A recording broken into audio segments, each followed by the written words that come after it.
UP के बलिया जिले का एक गांव देपुरा चर्चा में तब आया जब एक रूहानी घटना घटी गांव की उस लड़की के साथ और आसपास के गांव में चर्चा का विषय बन गई।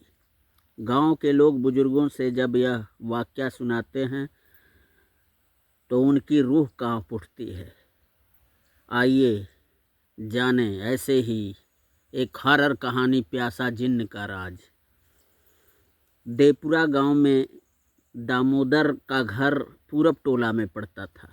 उसके मकान के सामने बहुत घना एक बबुल का पेड़ है। दामोदर की अत्यंत सुंदर 16 वर्षीय पुत्री थी रिंकी, जो 16वां सावन पार की और 17वां लगते ही उसकी खूबसूरती में 4 चांद लग गए थे। दिव्य चमकता गेहुआ रंग, कमर तक लहराती नागिन की तरह जुल्फें, नसीली उन्नत आँखें, जो एक बार देख लेता देखता ही रह जाता। रिंकी के पड़ोस वाला मकान सुधा भाभी का था। सुबह 4 बजे अभी अंधेरा होता तभी सुधा भाभी रिंकी को आवाज़ देकर जगाती। ए रिंकी बबुनी, बबुनी, सुधा भाभी बोली। रिंकी अपने ऊपर से चादर हटाते कहती, आ रही हूँ भाभी। और रिंकी छत से नीचे गली में आती और दोनों शौच के लिए साथ चल पड़ती कोड़ार की तरफ। सुबह हो चली थी। घर लौटने पर रिंकी की मां मीतू हाथ में सोने के चमकती दो चूड़ियाँ ली हुई बोली, बेटी ये देख तेरे लिए चूड़ियाँ बनवाई हूँ, तुझे पसंद है कि नहीं? तो मुझे देश निकाला देने की तैयारी शुरू हो गई है माँ, मुस्कुराती हुई रिंकी बोली। धनपत सोनार के यहाँ बनवाई हूँ, पूरे 40 ग्राम सोने की हैं। तू क्या जाने बिटिया, बेटी की डोली जब तक द्वार से विदा नहीं हो जाती तब तक सर पे बोझ रहता है बेटी। जुग जमाना बड़ा खराब होता जा रहा है बिटिया, माँ ने कहा।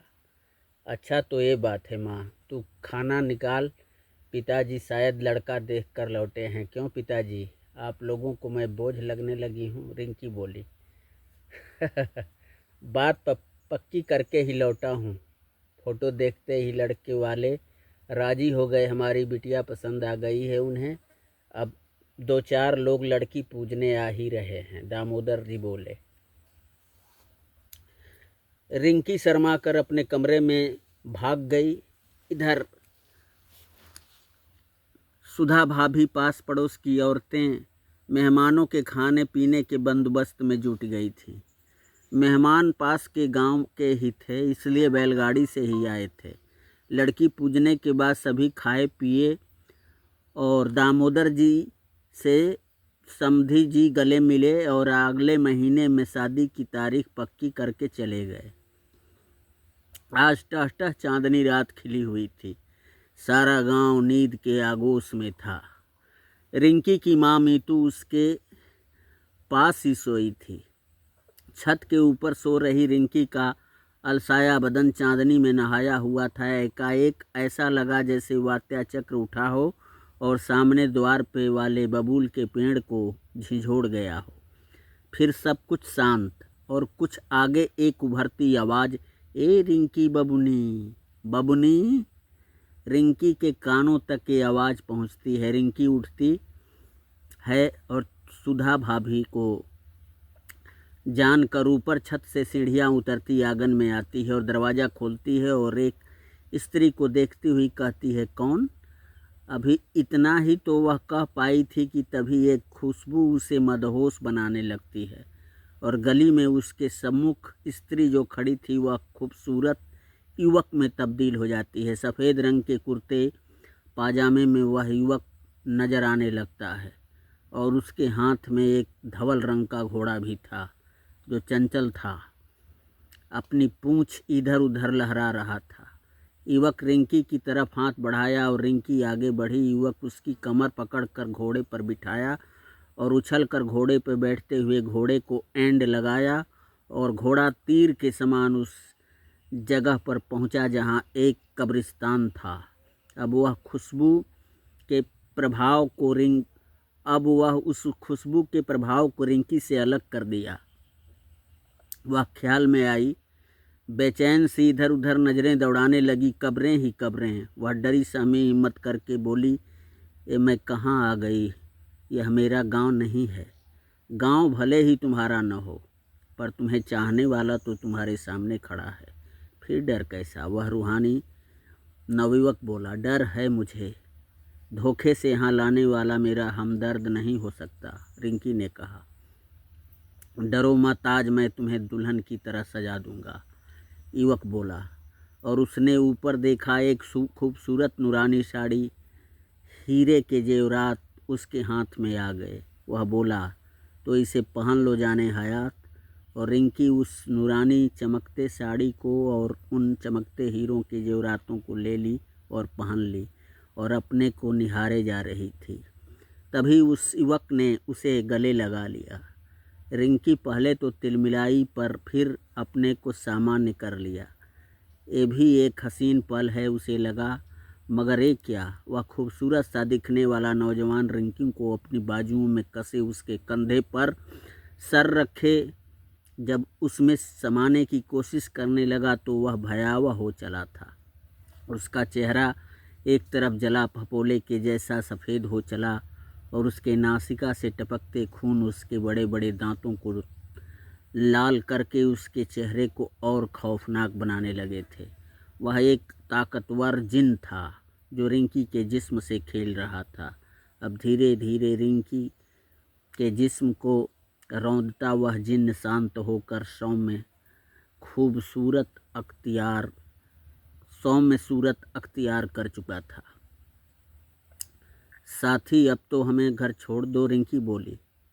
और युवक उसे घोड़े पर बिठाया, एंड लगाया और उसे तीर के समान लेकर उससे यह कहते चल दिया कि ये राज तुम्हारे और मेरे ज़िंदगी का आगाज है।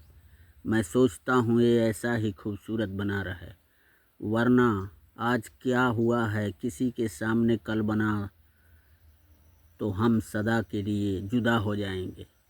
और मैं जुदाई में तुम्हारे पागल किस हद तक गुजर जाऊंगा शायद तुम्हें पता नहीं। जिन्न बोला, साथी, मैं तुम्हें अपने दिल से भला कैसे जुदा कर सकती हूँ? तुम ही तो मेरे प्यास हो। मुस्कुराती हुई रिंकी बोली। घोड़ा उड़ता हुआ छत के ऊपर गया और रिंकी को युवक उसके बिस्तर पर लिटाते हुए उसकी माँ मीतू जग गई और बोली, तुम्हारे साथ कौन खड़ा है बेटी? कोई तो नहीं है माँ, रिंकी उस युवक को देखती बोली जो उसे अपनी सुर्ख आंखों से घूर रहा था। तभी छत से नीचे कूदने की धड़ाम से आवाज़ आई और एक भयानक अट्टहास वातावरण को चीर गया। मकान के सामने वाला बबूल का पेड़ ऐसा लगा कि उसे कोई झिझोड़ते हुए उखाड़ कर फेंक दिया हो। सुबह हो चली थी। माँ मीतू रिंकी को एक टकटकी लगाए देखे जा रही थी। फिर बोली, अरे ऐसी साड़ी, ऐसे गहने, ये सब रिंकी? और तेरी मांग में सिंदूर किसने भरी? बोलती क्यों नहीं? गांव का मंजर था, सुधा भाभी भी आ गई थी। गांव का मामला था, सुधा भाभी भी आ गई थी। अम्मा पूछ रही हैं, सच सच बता दो रिंकी बबुनी, सुधा भाभी ने कहा। मैं सोई थी माँ, मुझे लगा रोज़ की तरह सुधा भाभी बुला रही होंगी मुझे। मैं नीचे गई, दरवाज़ा खोली, देखा एक खूबसूरत युवक घोड़ा लेकर खड़ा है। वो मुझे घोड़े पर बिठा के सुनसान जगह पर ले गया और उसी ने ये सब दिया, मेरी मांग भरी। आह दैया अम्मा, यह तो जिन्न है। कहत हैं ये सब कौल करा लेत है और आजीवन साथ नहीं छोड़ते हैं। जल्दी करो, वो मुसलमान हाफिज है ना, उन्हें बुलाओ, दिखाओ, नहीं तो बबुनी हाथ ना ही लगी हैं। सुधा भाभी बोली। ए भगवान, मेरी बिटिया की रक्षा करना, माँ मीतू ने कहा। हाफिज आ गया था। या खुदा, बिस्मिल्लाह रहमान रहीम। एक काले रंग के धागे में बंधी ताबीज पर फूंकते हुए, इसे बख्श दे, मैं इसकी बाजू पर ताबीज बांध देता हूँ। वह अब इसके पास नहीं आएगा। जितनी जल्द हो सके इसकी शादी कर दो। हाफिज बोला। जी बाबा, रिंकी की माँ मीतू बोली। रात काफ़ी बीत चुकी थी। एक रस्सी की तरह कोई चीज़ बबूल पेड़ से चली और रिंकी के कमरे तक गई, मगर एक या दरवाजे के बाहर कई आग के गोले निकले और एक आर्तनाद भरी चीख उभरी, जैसे लगा कोई चीखता हुआ भाग रहा हो। शायद हाफिज के ताबीज का असर कार्य करना शुरू कर दिया था। इधर हाफिज अपने मकान के बाहर वाले कमरे में सोया हुआ था। कमरे में काफ़ी अंधेरा था। उसे लगा कि उसके बेड के चारों तरफ कोई साया चल रहा है। हाफिज बोला, कक कौन कौन? तभी एक खौफनाक अग्नि जैसा दहकता चेहरा दिखाई देने लगा। मैं इश्क का भूखा प्यासा जिन्न हूँ। कितने अरसे बाद कोई मुझे प्यार करने वाली भी मिली तो तूने उसे अपनी दुआएं देकर दुआओं से हमारे उसके दरमियान एक दीवार खड़ी कर दी। मैं सब कुछ बर्दाश्त कर सकता हूँ पर जुदाई नहीं। अब तू मेरा दुश्मन हो गया है हाफिज, अब तुझे मारना ही होगा मुझे। गुस्से में खौफनाक जिन दहाड़ उठा। खुदा का वास्ता मुझे बख्श दे ए आतिशे जिन, हाफिज गिड़गिड़ाने लगा। मगर हाफिज की फरियाद सुनने के बजाय जिन ने उसे मार डालना ही उचित समझा और हाफिज को फिजा में उठाकर घर की दीवार पे जोर से पटक कर जिन मार डाला। हाफिज की दर्द भरी चीख निकली और उस कमरे की चारदीवारी में खामोश हो गई। आज हाफिज की मौत की खबर पूरे गांव में आग की तरह फैल गई। तमाम चर्चाएं होने लगी थी। भैया कल ही तो दामोदर जी की बिटिया को देखने गया था बेचारा और आज मर गया, एक बुजुर्ग व्यक्ति बोला। हमें तो लगता है काका दामोदर की बिटिया किसी जिन्न से फंसी है। गांव के इकट्ठे लोग एक साथ बोले। अरे ससुरा, वो क्या इंसान है कि औरत को फंसा लेगा? एक समझदार पढ़ा लिखा व्यक्ति बोला। छोड़ो काका, बात का बतंगड़, कल ही तो शादी है बेचारी की। बात का बतंगड़ क्यों कर रहे हो? कल ही तो शादी है बेचारी की, एक नौजवान मालख बोला। दिन भर लोग दामोदर जी की मदद करते रहे। बारात आती दिखाई देने लगी। दरवाजे पर बारात आई, उधर पूजा हुआ और मंत्रों उच्चारण के बीच रिंकी और उदय फेरे ले रहे थे। मगर यह क्या, दूल्हे के चेहरे में जिन्न का चेहरा परिलक्षित हो रहा था। शादी संपन्न हुई। दुल्हा दुल्हन को आराम करने के लिए कोहबर घर में एक साथ छोड़ दिया गया। कमरे में एक घी का दीपक जल रहा था।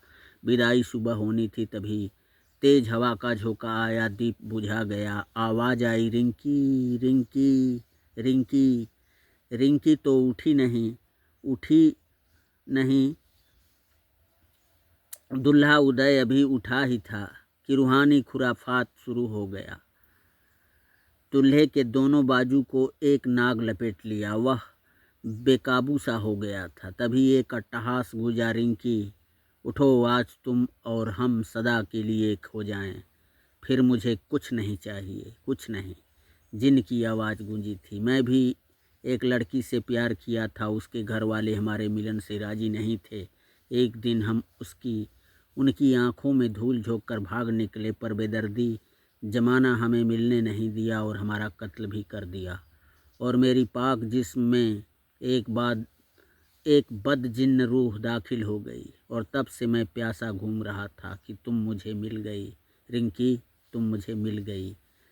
आओ मेरे साथ, अब देर न करो रिंकी, जिन्न बोला। और दुल्हन रिंकी जिन्न के साथ चल दी। उधर दूल्हा उदय नाग की कैद से रिहा हुआ और शोर किया, मेरी दुल्हन को बचाओ, मेरी दुल्हन को बचाओ आप सभी। वह किसी के साथ बाहर जा रही है। सारे गांव वाले लाठी डंडे लेकर उधर चले। इधर जिन्न रिंकी के जिस्म से सारे कपड़े निकाल लेता है। वह निर्वस्त्र थी और प्यासा जिन्न अपनी प्यास बुझा रहा है। पिंकी की आंखें फट चुकी हैं, जिह्वा बाहर को निकल चुकी है, मगर प्यासा जिन्न है कि बेचारी मर चुकी रिंकी के जिस्म को रौंदे जा रहा है। गांव वाले आए, रिंकी की ये दशा देख कर रो पड़े थे। रिंकी के नंगे जिस्म पर एक पिंजर पड़ा था। शायद प्यासा जिन्न रिंकी को अपनी जमात में हमेशा हमेशा के लिए ले चला था। कहानी प्यासा जिन्न कैसी लगी आप सबको? कृपया इसे लाइक, सब्सक्राइब, कमेंट करें और हमारे चैनल को ज़्यादा से ज़्यादा प्रोत्साहन दें, ताकि हम आप लोगों के लिए ऐसे ही गांव घर की रोचक कहानियों से अवगत कराता रहूं।